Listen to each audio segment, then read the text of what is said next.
Là, on va parler des cytokines dans un contexte de vieillissement.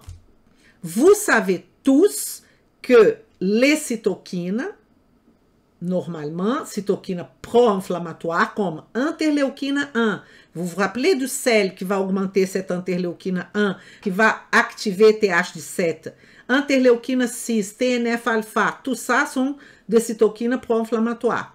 Mais quand on parle de cytokines, on peut avoir de l'autre côté aussi les cytokines plutôt anti-inflammatoires, comme interléukine 10, interléukine 37. Regardons ici. Ça, c'est le titre de cet article que je vais traduire. Âge et maladies liées à l'âge, rôle de déclencheur de l'inflammation et des cytokines. Voilà.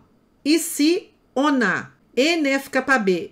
NF-κB, c'est un facteur de transcription cytosolique qui sera stimulé pour plusieurs voies et qui va nous amener à une augmentation des cytokines inflammatoires. Interléukine 1, interléukine 6, TNF-alpha.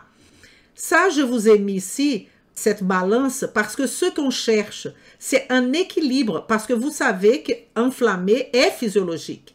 Mais on a notre côté anti-inflammatoire qui va faire l'équilibre au travers des TREG, lymphocytes T régulateurs. Et c'est cet équilibre qu'on cherche. Si nous, on n'a pas cet équilibre, on va être amené à une augmentation de l'inflammation, à la permanence de cette inflammation, qu'on va appeler inflammation chronique, augmentation de stress oxydatif et stress d'azote. Et tout ça va nous amener à long terme à arthrite rhumatoïde. N'oubliez pas qu'arthrite rhumatoïde est aussi liée à sel.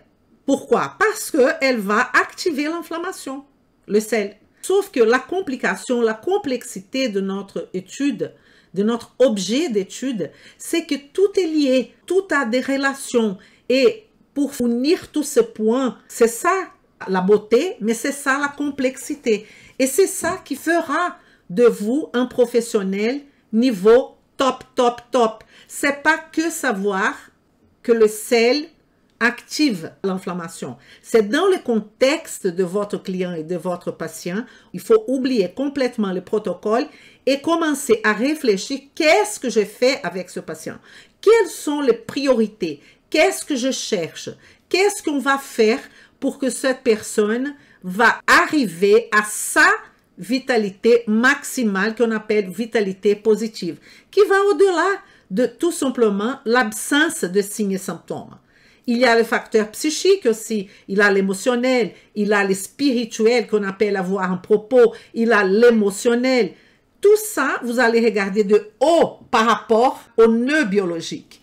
Qu'est-ce que je veux dire par là? C'est qu'on a tout ce nœud biologique que je suis en train de vous expliquer, mais au-dessus, vous avez le mental, le psychique, le propos qui est au-dessus. Si vous ne travaillez pas ce au-dessus avec le en dessous, on ne va pas régler le problème de notre client, de notre patient.